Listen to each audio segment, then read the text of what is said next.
Hi, my name is Stuart Weems and welcome to the Investopoly podcast. Our goal is to share easy to understand evidence-based holistic insights to help you master the game of building wealth. Now, last year I recorded an episode, episode 331 in November 2024, which was all about the internal rate of return, and the insight coming out of the internal rate of return episode was that ultimately, to make the most amount of money out of investing in property, you kind of need in two steps. That is, the first step, you need to buy an asset that's going to maximize compounding capital growth, because that's going to do all the heavy lifting over the long term. And it's really about finding a property that over the whole ownership period, so whether that's 10, 20, 30 years, hopefully it's 30, you want the highest average capital growth over that time. So it's not about finding a property that's going to go gangbusters over the next 5 years. And so that's the first step. And then the next step, after you've bought the asset, so your sole focus should be on capital growth. And then the next step, after you've bought that property, then your focus should be on the income profile of the property and minimizing its negative cash flow as much as possible, which might include making cosmetic renovations to that property. And the reason that improves the internal rate of return, which is ultimately the return on the dollars that you're contributing to the asset. And if you borrow 100% of the cost, you're not putting any cash in initially, but of course you're going to have to pay for the holding cost that's coming out of your pocket. That's the cash you're contributing towards the investment. So to get the best return, you need that property really compound, and then you need it to take as little money out of your pocket as possible. And that's that episode 331. I thought it was I really enjoyed the episode. I don't know if I can say that about my own podcast, just because I thought it was insightful in terms of how to do it and providing an evidence-based way to prove that that's really how you maximize value from property. I mean, there's a lot of property information out there and a lot of gurus talking about things, but it's good to bring it back to the numbers because the numbers don't lie. So as a result of recording that episode, I received a question from a listener asking me, can you do an internal rate of return calculation for borrowing to invest in property and super? And I thought to myself, what a wonderful suggestion, and added it to my list. I really like the intellectual curiosity part of investing and property investing, share investing, financial planning. And these sorts of questions, actually, I really enjoy delving into these sorts of questions. Hopefully it reflects in the podcast. So that's a very long-winded introduction in today's episode, which is really about how effective is it to borrow to invest in property? And the surprise to me, I was a little bit surprised about the outcomes, that it's not as effective as you might initially think. And of course, people are then thinking about, well, do I borrow to invest in super, or do I just invest my super in the traditional way, put it in the industry super fund, Vanguard, whatever it might be, in the share market, diversified, no gearing? That's what the sort of stock standard approach to super is. So how does borrowing to invest in property compare to that? And I thought it was a really good episode. So, having a look at the stats though, and again, I like to look for the evidence, the stats are pretty overwhelming. So there hasn't been a lot of borrowing in super over the last sort of period of time. So the period I'm talking about is sort of 5 years, from March 19 to September 24, when they started to sort of track this independently. That is Limited Recourse Borrowing Arrangements. That's what it's called. It's just a technical term for borrowing inside super. And over that period, so from 19 to 24, the amount of borrowings inside super increased from 24 billion to 27 billion. So about a 2% per annum increase over that period of time. Pretty modest, really. That's not particularly surprising given most of the big lenders aren't involved in self-managed super fund loans anymore. And it was very popular for a period of time and then sort of lost its popularity maybe for that reason. Plus also a lot of self-managed super fund loans are set up with principal interest repayments. So investors are actively repaying debt, which will offset any growth in new loans. So essentially, the lending inside super hasn't really changed over the last 5 years. However, asset values have definitely changed. So the gross value of the assets that are related to these limited recourse borrowing arrangements over that same period have increased from $43 billion to $70 billion, reflecting a pretty impressive growth rate of 9.4% over that period of time. And really, SMSF's equity positions have more than doubled. If you look at the gross value of assets less loans, in 19 it was $19 billion. Today it's over $43 billion. So they more than doubled their money. So when we look at how effective is borrowing to invest in super, we can look at the evidence just at an aggregate level and just go, well, it's really worked out for these guys, hasn't it? Because they've really doubled their money, or equity, I should say, over a relatively short period of time where the property market's kind of been up and down since 19. It's had its growth phases, it's retreated a little bit. You wouldn't describe the last 5 years as a really buoyant market. So before I get into the detail, I think let's just do a recap on borrowing to invest inside super. So there's a general rule prohibition of self-managed super funds not being allowed to borrow. So that's the general rule. And the reason for it is that in the legislation, we have something called a sole purpose test. And the sole purpose is to build retirement savings, and a super fund cannot do anything that is against the sole purpose test. And the argument is borrowing will actually reduce, I guess if you borrow in the wrong way, will reduce the assets rather than increase it. But all the way back in 2007, 18 years ago, where did that time go? I remember when these rules changed. So anyway, back in 2007, the Howard government changed the rules to provide an exception. And the exception was that if the borrowings were related to what is called a limited recourse borrowing arrangement, then it's fine. Self-managed super funds can do that. Now, setting up a limited recourse borrowing arrangement is complex and it can be expensive. So, of course, it's really important that, you've got the right professionals helping you with it. To give you an idea, lending fees, so to set up a mortgage, the fees are around about $3,500, and the legal establishment costs are around about $3,000. So about $6,500 in terms of additional costs that you wouldn't have if you bought the property outside super that you will have inside super. And of course, that's doing it right. Now, that's changed a lot. I can remember when the legislation was changed, I think our business would have done probably the first self-managed super fund loan in Victoria, if not one of the firsts. And the fees at that time wasn't for our client, but there were some people charging like 25 grand for this sort of stuff. So the fees have come down, but they're still substantial.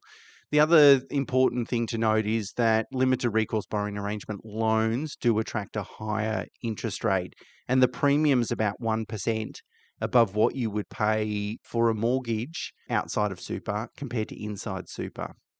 And to give you an idea, current rates for principal interest repayments, about 7.35%. With interest only, it's another 0.3%, so 7.65%.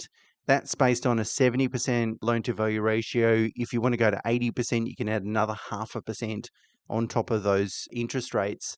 So if you're borrowing 80% interest only, you're in the 8%, sort of around that mark. So there's certainly a premium, which is important to note, and I'm going to take into account when I do my figures. As I said, a lot of the major lenders have exited, or all the major lenders really have exited the market, particularly for residential property. Some of the majors do commercial property inside self-managed super funds, but for residential. But there's still a bunch of mortgage managers out there that will offer these sorts of products. And they have introduced a little bit of competition between themselves as well. So I would say that the deals today are better than what was available 5 years ago relative to, again, mortgages in personal names. But the big thing to watch out for here is some of these smaller lenders advertise that they have offset accounts. And they're not, whilst they will work like an offset account in that if you've got cash against the loan, it will save you interest. But it's not really the same as an offset account with a major lender because it's not a transaction account that has all the functionality that's linked. But the main concern is that a lot of these lenders are not what's called an Australian Deposit Institution, or ADI. And ADIs get the $250,000 deposit guarantee from the Australian government. That is, if the bank goes belly up, They will insure deposits of up to $250,000, obviously, to maintain confidence in the banking system. Now, a lot of these lenders, or probably I would say all that I'm aware of, are not ADIs. And so just be careful with that. Be careful then how you might use an offset account in a self-managed super fund. And my general advice would be don't put a lot of money in it. If you're going to want to reduce the loan or interest, then maybe you've got to make P&I repayments, and maybe you've got to actually reduce the balance. If you had a lot of cash in your self-managed super fund, probably keep it with an ADI rather than in one of these sort of quasi offset accounts. But that's the benefit of getting good professional advice, of course. You don't know what you don't know. And people in the financial services industry should be over the top of this to understand those risks. So one of the big benefits that is often widely advertised as, the benefits from investing your super into property with some borrowings is the capital gains tax saving. So the reality is that if you have a property inside super, and every member of that super fund, their individual balance, their share of that super fund is less than $1.9 million, which is called the transfer balance cap, which is the amount of money you can have in pension phase that will be completely tax-free, which means the assets used to fund that pension won't attract any income tax inside the super fund. So let's assume that you've got a super fund, you've got a property inside super fund, all the members of that super fund, their individual accounts are worth less than $1.9 million. So quite often you might have two spouses in there, and so you can have up to $3.8 million, and that transfer balance cap's likely to be indexed on 1 July to $2 million, so let's call it even $4 million. If you have that and then you go and sell the property and the whole self-managed super fund is in pension phase, you don't pay any capital gains tax. And that's really the big draw card to investing inside super, is that people go, well, you can go buy a property, you can generate all this capital growth and go and sell it one day and pay no capital gains tax. And it's 100% correct. If you're within all those parameters, and even if you end up having more than the transfer balance cap, you're still not going to pay very much capital gains. Whereas outside in personal names, sure, we get a 50% capital gains tax discount, but it means we're going to pay up to 23.5% of the net gain in tax.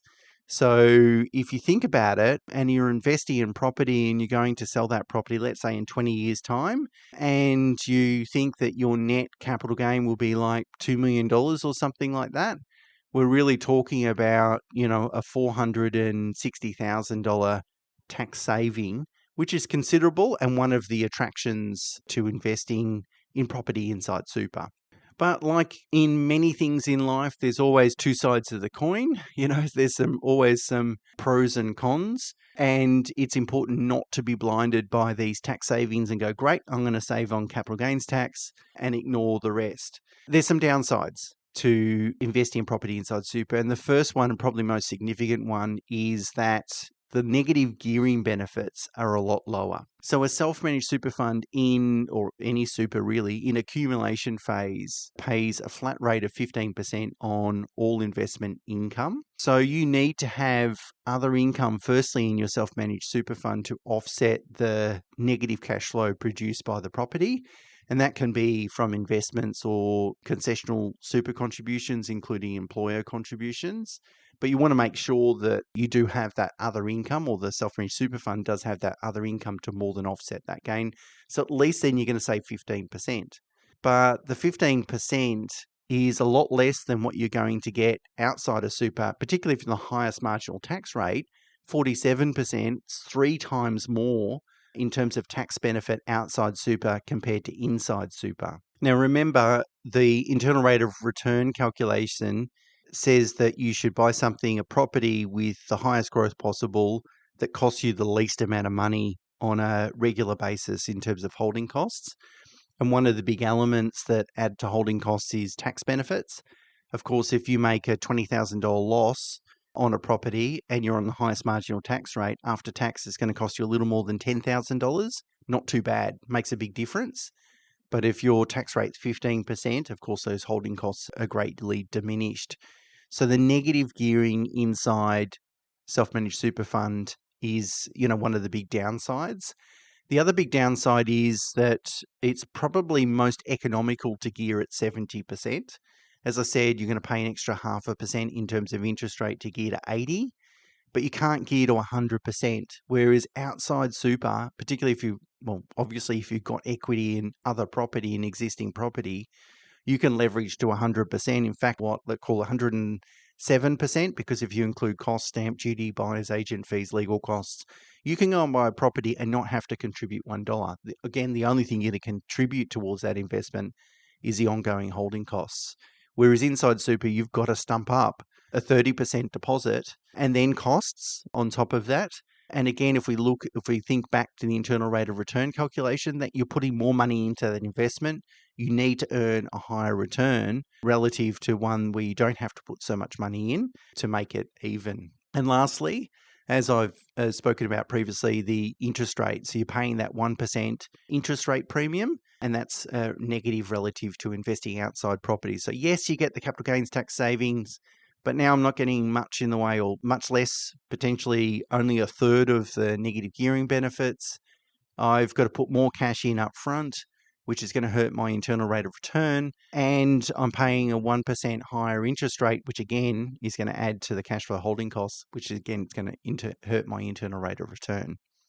Okay, so now the fun bit, the numbers. So let's get into some comparisons again.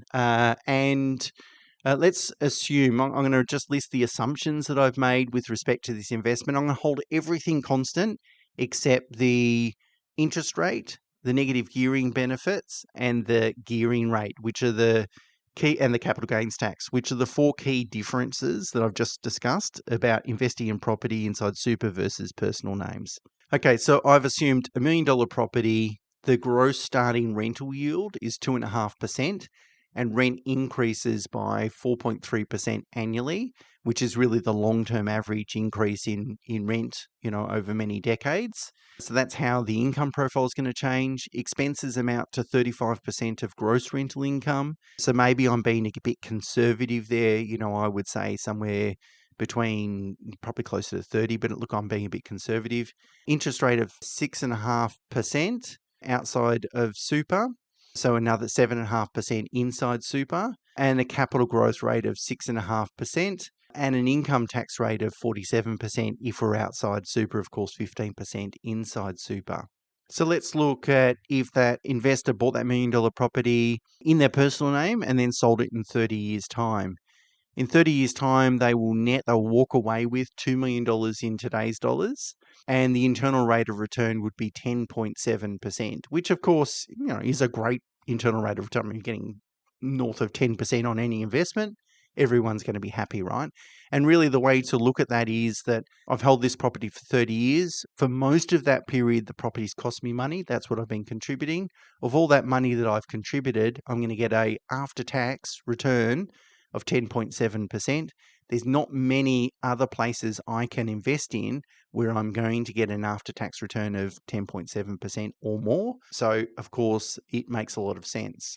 So let's compare that to investing in self-managed super then. So if I purchase the same property, but instead of borrowing all the total, all the costs associated with the purchase, I borrow only 70%, so contribute 30% plus costs. Pay the higher 1% interest rate, have the lower negative gearing benefits, avoid paying any capital gains tax. In 30 years, the investor walks away with $2.8 million. So it's actually more than the one in personal name. Remember, that was $2 million. So an extra $800,000 in today's dollars. But that's really because they've invested a lot more. They invested more money. Of course, you would expect that the dollar value return in 30 years' time is going to be higher. But because of the lower tax benefits in terms of negative gearing and the higher interest rate, even though we didn't pay any capital gains tax, my internal rate of return is 7.8%. So the thing is, you've got to look at really those two things. How much cash is it going to generate, and what's my internal rate of return? Because at the end of the day, you're going to fund retirement on cash. And if one strategy is going to deliver, a lot more in terms of wealth, of course, then it's not too bad, even if you're taking a little bit of a haircut on internal rate of return. So 7.8% after tax, it's not a terrible outcome, but we can see it's not as good as investing in personal name, even if we have to pay 23.5% of the gain in capital gains tax. Now, it's not really a fair comparison because what I'm comparing is investing in personal names borrowing 100%, or really 107, versus investing in super borrowing 70%. So, of course, there's different gearing rates. And of course, that's going to kind of muddy the waters a little bit.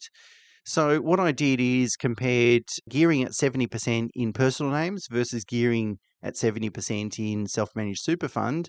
And the figures came out bang on the same. So a 7.8% internal rate of return.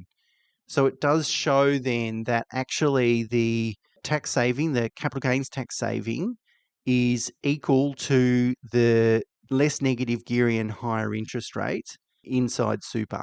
So what I'm suggesting from this analysis is that when someone tries to sell you the idea of borrowing to invest in super because the benefit is no capital gains tax, your answer to them could be, yes, but I've got to pay a higher interest rate and I don't get as much negative gearing benefits.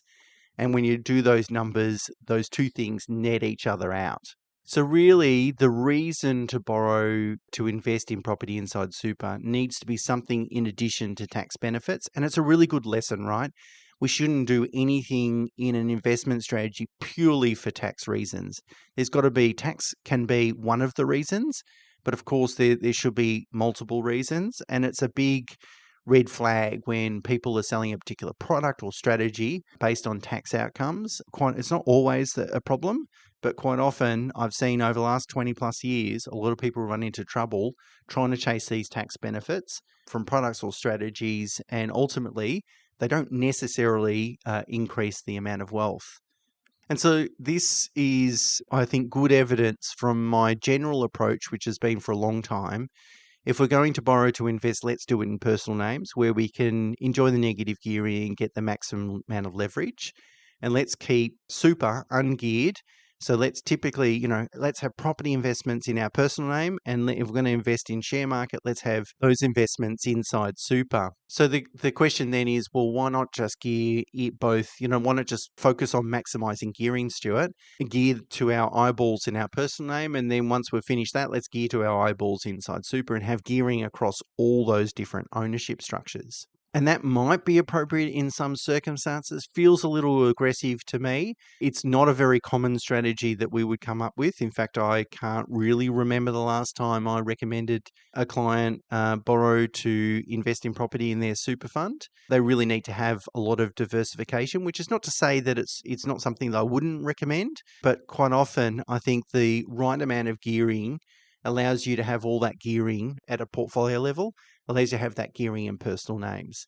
So anyway, putting that aside, let's think about then the next question, which is, okay, Stuart, what do I do? Do I leave my super in a sort of standard kind of industry fund arrangement? So, in a low cost sort of rules-based approach, hopefully, that's low fees, something like Vanguard or industry fund, UniSuper, those sorts of things. So should I just do that ungeared? Or am I better off to borrow to invest in super, acknowledging that, that the tax benefits kind of net each other out? Well, I did some numbers and a little bit of modeling, and it might be different for different people in different situations, of course. And again, this is information, not advice. But the conclusion was that if you're able to earn more than 8% per annum, on average, in a ungeared, normal kind of super fund, Australian Super, UniSuper, Vanguard, you're better off, right? But if you're not going to earn 8%, then you're probably going to be better off gearing in property inside super. So it's not a super high benchmark, but it's kind of getting up there, I guess. If I had to look at really, really super long-term returns, which is probably the most important, given that, if you're listening to this episode and you're in your 30s, it could be 3 decades before you can access super. So you really need to make some long-term decisions. So I hunted down some returns from Australian super and looked at the rolling average 20-year return, because again, we want to make kind of multi-decade decisions here. And the balanced option rolling 20-year return from 1987 to today is 8.6%. So, people, that kind of suggests that you're better off leaving your super in a low-cost fund that's going to maximize returns as opposed to setting up a self-managed super fund and borrowing to invest in property. Now, I acknowledge that's what the average numbers tell me, but I've done my numbers on 6.5% capital growth, which would really be kind of 4% plus inflation. And I would argue, and I just want to be conservative with these numbers. Of course, I'm not going to be too bullish, but I would argue, well, maybe if you're in your 30s and you've got the possibility of holding this property for hopefully almost 30 years, maybe investing in property wouldn't be such a bad idea. And of course, I've used some generic numbers in my calculations, but I can't help thinking that if you get that asset selection right, you could be in front by doing that. But that's the problem, right? If you're in your 30s, you might not have enough of a deposit inside super, and then you've got to compromise on the quality of the asset. So if you are going to implement this strategy, so that is invest your super in property with borrowings, it's super, super, super important that you really focus on an investment grade asset. That's one of the things, I guess, with super is that we're forced to take a long-term investment horizon. And that's a good thing because it forces people to make really smart, hopefully smarter, longer term decisions. And so if you end up buying a dud asset inside super and then you hold that asset for 20 or 30 years, or a substandard asset, you're just not going to be happy with the results. I think it all comes down to the quality of the asset.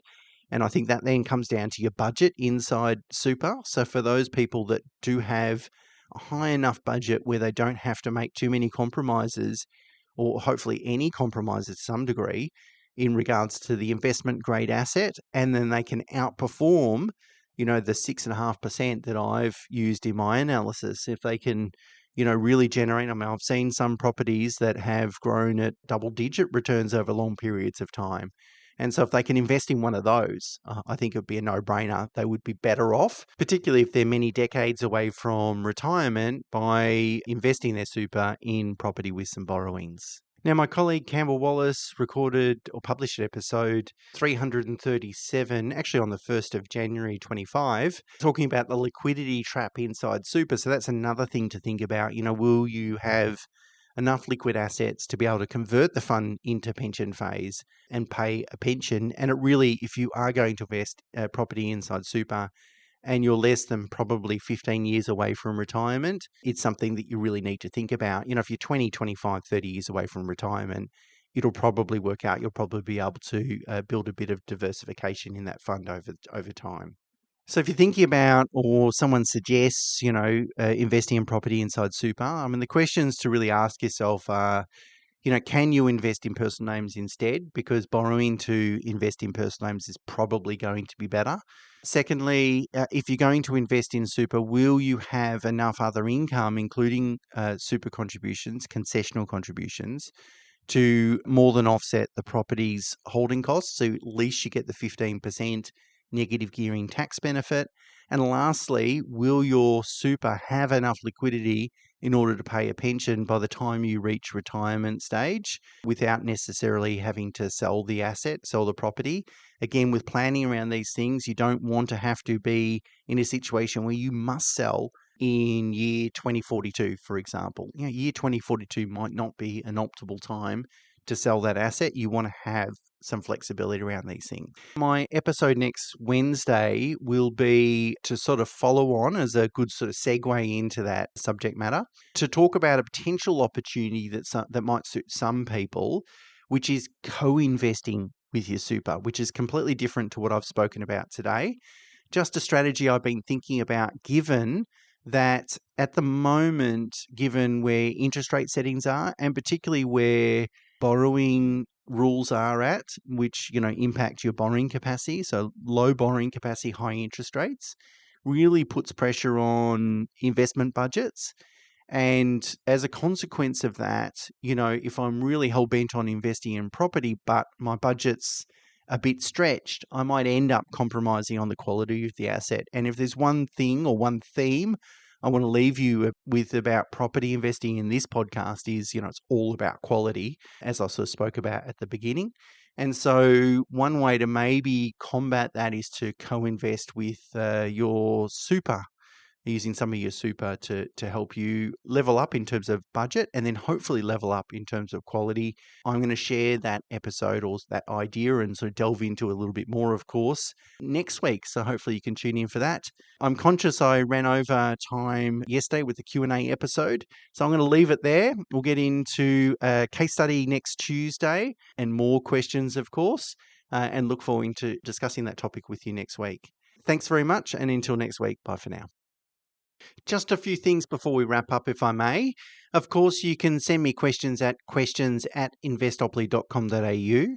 But for a quicker response, feel free to add a comment on the episode's video over on YouTube. We have an Investopoly YouTube channel and the link is in the show notes. I'm incredibly grateful for the 4.9 star rating on Apple with over 400 reviews. Thank you so much.